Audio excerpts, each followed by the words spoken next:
guys, what's going on? It's Bianca with Rebel Rush and welcome to the channel. Remember to like, share, and subscribe. Let's get this party going. So it's officially maker and festival season. Well, not maker, but market season and festival season. I'm not going to edit that because I'm tired and this is where we are. Now we're getting to the good part where I actually get to show you how to do things. I have my first market in 16 months coming up on Saturday. It is Thursday night. We are working things out. I have candles to make. I finally ordered the vetiver that I needed to make the gray sweatpants candles. So we're going to do that today. I told you I would show you how to make candles, and here we are. I pre-wick my candle jars.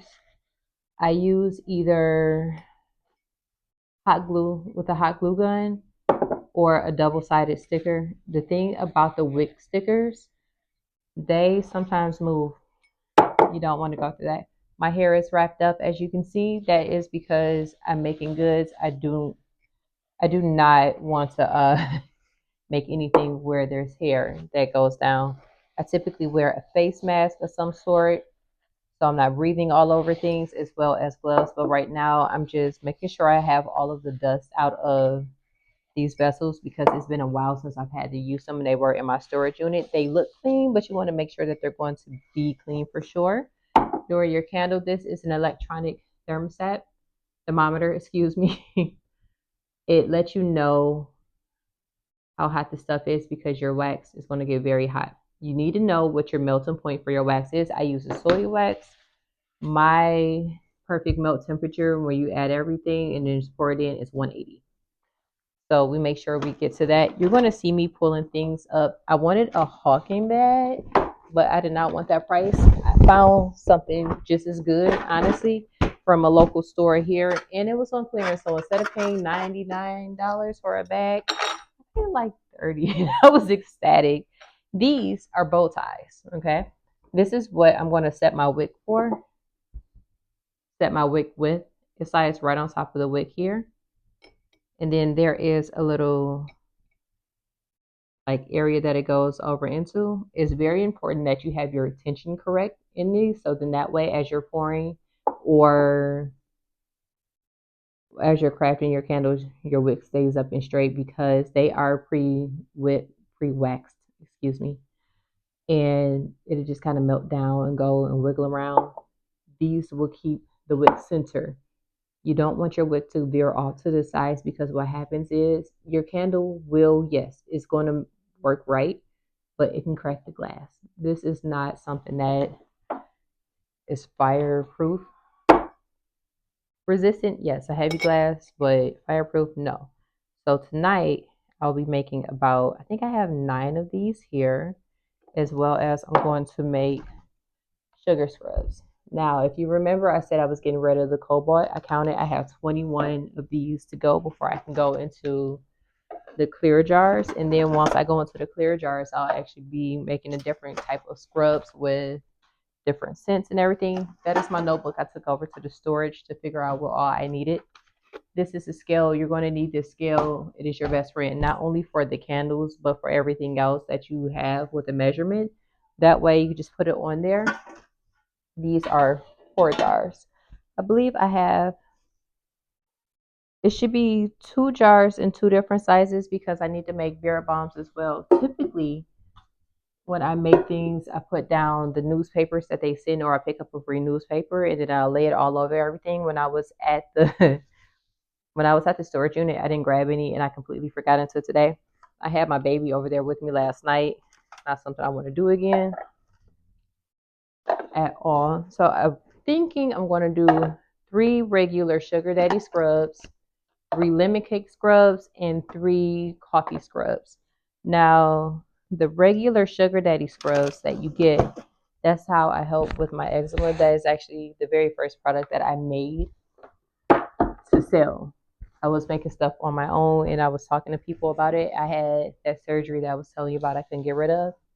The eczema and the sugar daddy did it. If you have sensitive skin, flare-ups, psoriasis, or things like that, I do recommend getting sugar daddy without a scent on the website, which is rebelrushcosmetics.com, while you have a flare up to help everything. The scents will still help and stuff where you're putting the scent in it, so it may help and harm at the same time.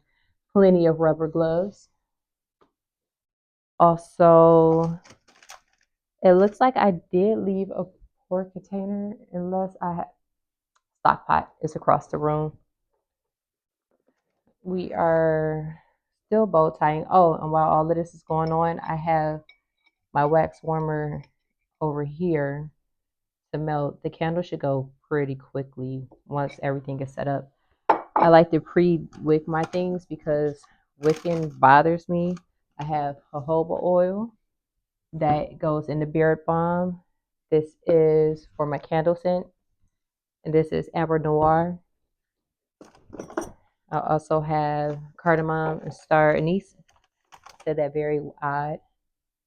This is caramel fragrance for the coffee scrub. The beard balm, I do want you to know, is not vegan because it has beeswax in it. I do not, once again, have a. We're untwisting that wick. It was a little twisted there. That can't be good. I don't have a script, so we're just kind of going off of what we're doing. That heat gun right there, that's going to help us smooth out the tops. We're not going to need that tonight because it's a little bit later. It typically takes 4 hours, 4 to 6 hours for the candles to cool down to a point where you're good. I like to wait a little bit after that so I can get the candles done today. And actually, I might take these over to the event that I'm doing on Saturday.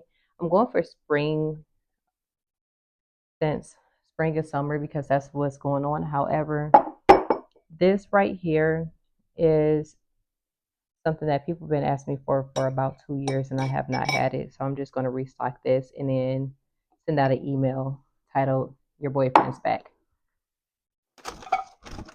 These little guys are what the beard balm goes in. I'm almost down to the bottom of the bags. That means that we have almost everything set up. It was requested that I actually make a lip chap or a chapstick, something for the lip for the gentlemen because they need one. I didn't count the bow ties as I was bringing them out. You can see wax all on them. You can easily pour hot water across this and get all the wax off. I just choose not to. These are almost all set. And this is actually what I sent my body scrubs with. So when I say things like, if you can hear that screaming, it's my nephew playing a game. He's okay. I promise his mom is up there. He is okay. What I was saying was, if you hear me say things like, these are all natural and you can find everything to make this in your kitchen, I literally mean that. So all of these are with bow tied up. We have the wick set. We have our scale, which we're going to sell to measure because they are 8-ounce candles. These are the beard balm. These are the beeswax pellets for the beard balm that we're going to make today. Actually, and then I'm missing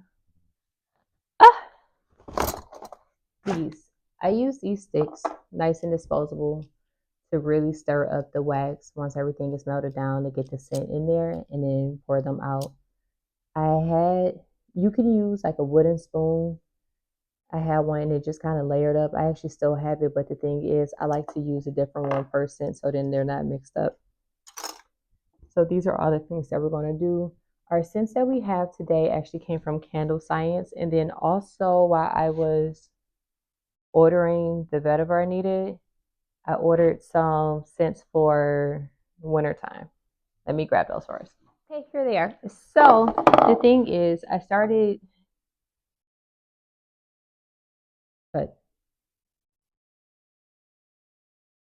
okay, here they are. So the thing is, I started kind of filling out to see about my winter holiday scents and what I want to do.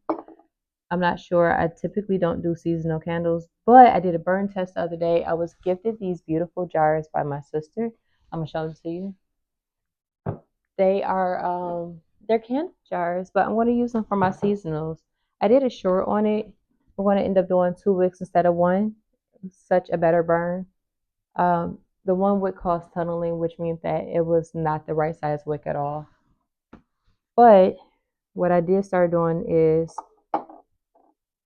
kind of going over to see what I have. Well, not what I have, but what I will want to do. This one's not the seasonal one, so I'll move this over, but I'm going to order some more just to see what we're going to mix, because one thing about me, you're not going to get the scent straight out of the jar. I think that that's, if it works for some people, it works for some people. It just doesn't work around here. We're going to add something else to it because these are unique and custom scents that we do. I'm going to go over them on a later date in the video and kind of smell them and figure out what we're going to do. And then also another idea I have, I'm going to order Boston jars, which are these that they come in. And the reason for that is I'm going to pre-mix the scents in the jar. So then that way, when I make candles, all I have to do is grab the one container instead of like 3 or 4, sometimes 5, depending on what I'm making, to pull these up. I had the mom real quick. So don't remember what I was saying, but I know that I was talking about these scents that I have. I was trying to kind of fill them out to see what we're going to do for the wintertime seasonal, but then I completely skipped over summer spring scents. Yay, okay, because this is going to be a lot harder.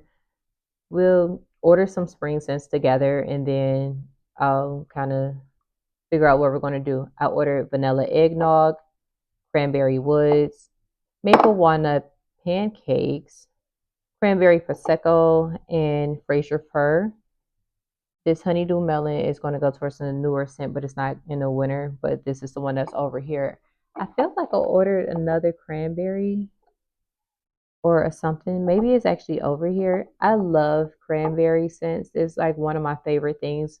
I'm really hoping to make a very nice cranberry candle. And I'm going to be completely honest, these didn't really do it for me. However, let's get back to the fun stuff. Over here, I have the wax warmer heating up so we can go ahead on and knock our candles out first. They don't take that long. What I do like to do is keep everything covered. I keep my wax inside of the storage unit cover, and then I keep it covered over here in the melter, just so then that way nothing falls into it, no debris, nothing like that. I am actually going to link everything together inside of my Amazon store so you can see where I got easy clicks. The thermometer, the heat gun is pivotal to melting the top of the candle, make sure everything is smooth. It took me a while to figure out how to do it. And I want to say I was using like a bottom warmer where I would make the candle, heat the whole candle up, and then let it recool. And then it was such a mess. I had no one I could go to. No one told me, but I'm going to link that. And then also the warmer, everything else. If you want to make candles to sell them, or if you want to make them from home, this is kind of the way to go. And here's the stock pot with the mini melter. This is actually what I make the beard balm in. So just gonna put that there. We're just gonna put this in the kitchen for now. Okay, guys, here is our melter. This is where we get it going to warm it up. I have it right underneath 200 because, like I said, it's 180. The light just went off, so that's exactly where we are. Here is the lid. I like to pull that back. So you see that we still have that over there. Now, sometimes I wait for the wax to be completely melted, and sometimes I don't. What I am going to do is pull out my thermometer so I can see. Here, let's unzoom. I have it, and we're trying not to get the pop in there, but there we are. It's over here on top of a bar stool because I want it on the counter that's over it, but I didn't have enough room up there. The cord is very short, and I didn't feel like digging out an extension cord.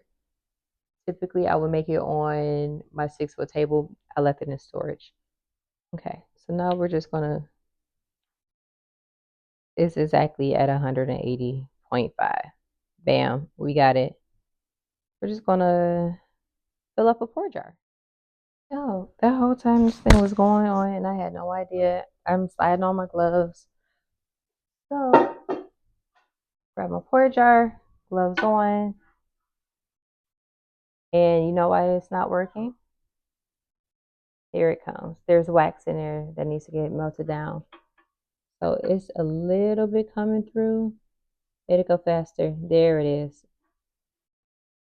It's starting to go in there pretty quickly because the wax is finally melted in the hole.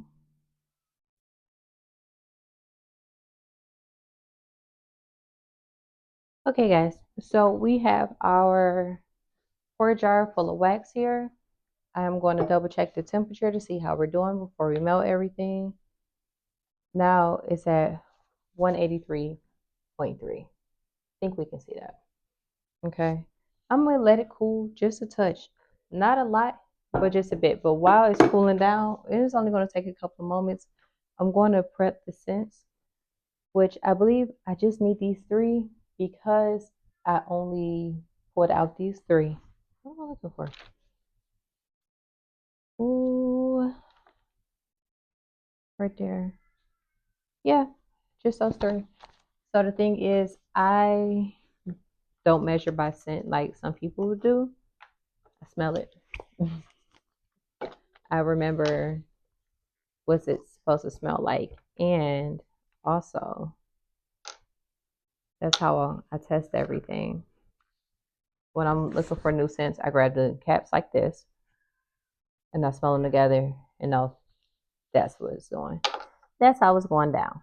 Now, if I'm not mistaken, this is mostly Amber Noir, some cardamom and star anise, just a splash, and then we're going to vetiver. I'm going to start with that first off.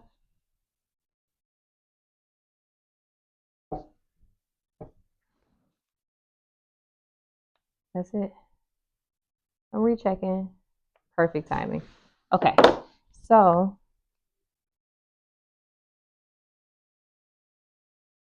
I'll throw a little bit more in there.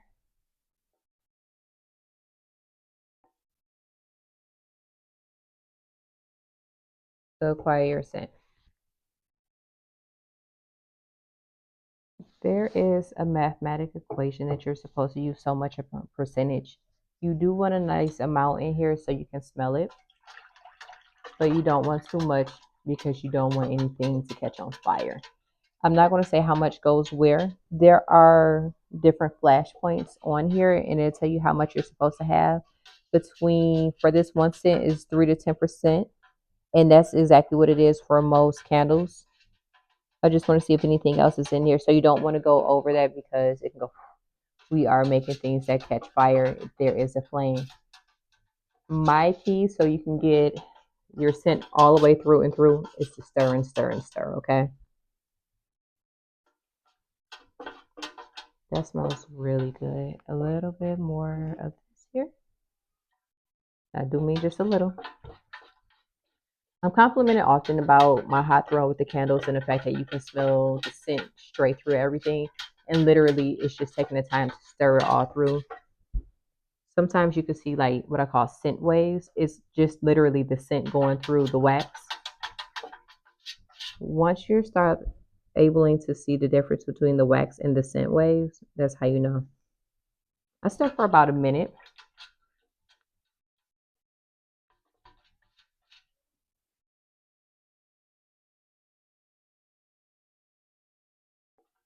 There we go. Then you let it sit. So as we're sitting here stirring, need to make 1, 2, 3, 4, 5, 6, 7, 8, 9. So it's going to be 8 candles in a tester because I actually sold the tester before as well. I think this is going to be enough to do probably 4.5 candles.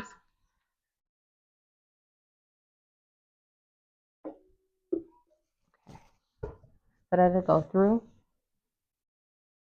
this is going to be a little bit different for me because I haven't poured from like the side or anything else. But I do want to show you exactly how to do this. You want to make sure that before you hit power on here, you put your jar on. And then the reason for that is Once you turn it on, it's going to go to 0.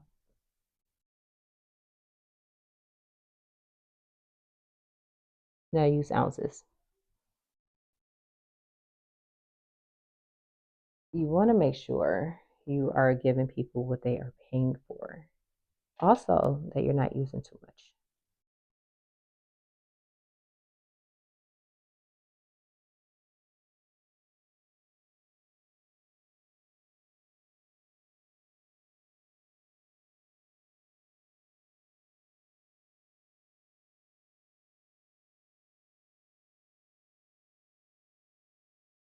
Ta-da!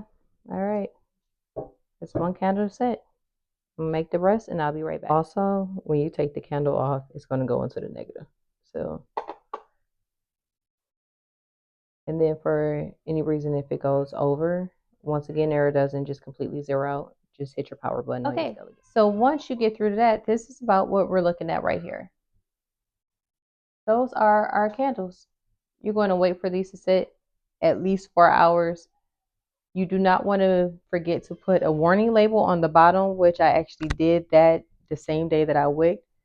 You can kind of see the sticker, the little white on the bottom. That's my warning label there. And then you can label it. Typically, you do want them to cure.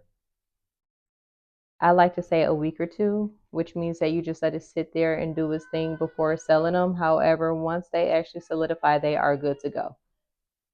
And that is how we make candles. Hey guys, look what we did. Gray Sweatpants is back. We're going to put that back up on the site for you.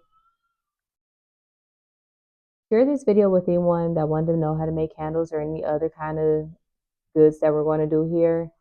Body scrubs are very simple, very much easy. We're going to show you just a basic brown sugar scrub in our upcoming videos here. But thanks once again for sticking around with me. And don't forget to shop rebelrushcosmetics.com. The candles that you made here with me today will be uploaded. On second thought, I think that this was actually pretty good for our first how-to video. Thanks for coming along with me. If you want more, remember to like, share, and subscribe. Share this video with anyone that wants to know how to make